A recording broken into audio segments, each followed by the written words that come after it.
Next is here for Dan Proud Day Live is a coach who is in his fourth season here at OSU. He was an All-American in 2007 and behind the plate for the Beavs for the 3 trips in the College World Series in 05, 06, and 07, winning 2 of those in 2006 and 2007.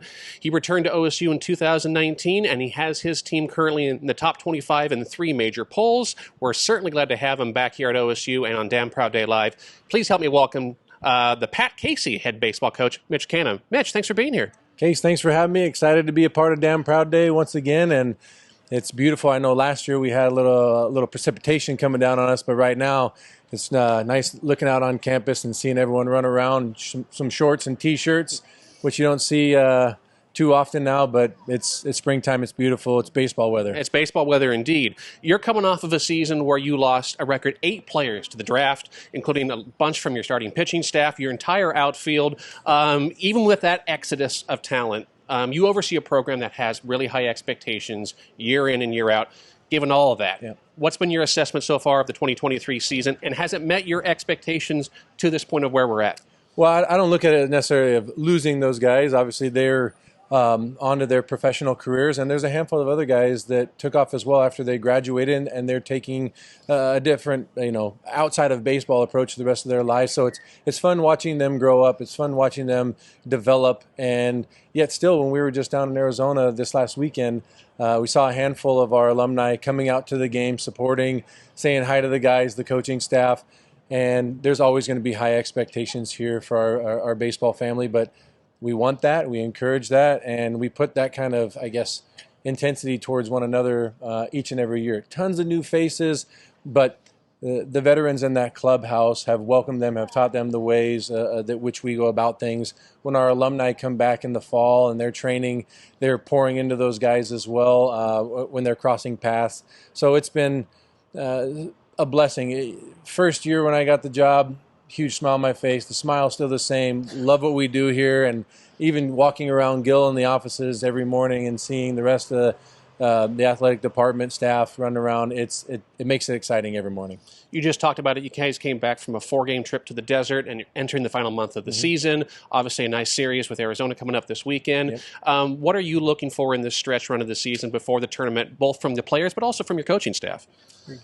Well, from the player standpoint, not just thinking about running to the finish line. We got to run through the finish line. It's never part of the objective to finish the season and be done. 56 games is not enough for us. We always want to make sure that we're playing free baseball, extra baseball, going into regional supers and the College World Series.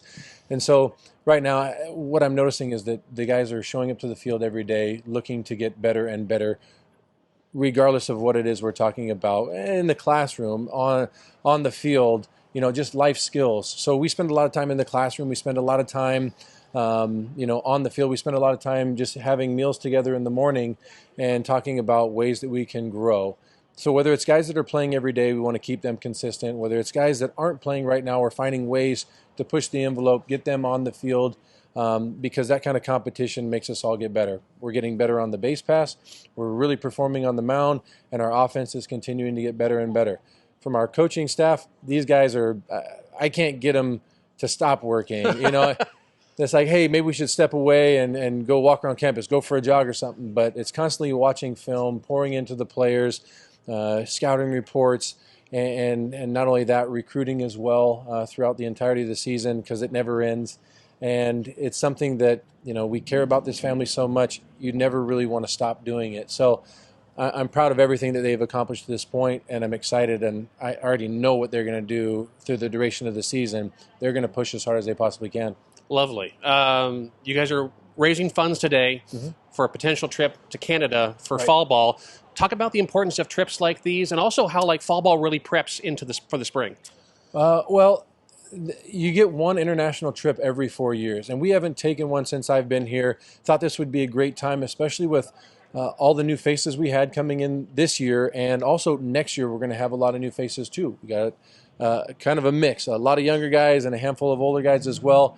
So we got a good recruiting class coming in, and I figured this would be a great time to get everybody together, get off campus, and really this allows us on international trips to work as much as we need. There's really no hours associated with our workload. So in the mornings when we're up outside of Calgary, we're going to be able to sit in the classroom. We're going to be able to break down video, stuff that we've learned from this year and the years prior to, and have those classroom settings. Possibly, doing some team building stuff, going on hikes, getting the guys together in the mornings or evenings, and then also having solid practices and doing it off campus, working on those road trips, getting on the bus, getting on the flight, staying in hotel rooms. That's also part of the training to help develop these young guys on how to deal with it, how to make sure you're getting sleep. And so this trip too, especially where we're going to the Okotoks Academy. We've had some of our players like Micah McDowell or Gavin Logan from years past that have trained there, and we've recruited from there as well, that have come down here and been really successful. A chance to go up there, experience a different culture, different vibe, but really spend a lot of time together without any distractions and train so that we can continue to be where we want to be in Omaha, winning a national championship. Coach Canham, thanks for being with us right here on Damn Proud Day Live. If you want to support the OSU baseball program, they've got 3 challenge gifts this year for $12,500.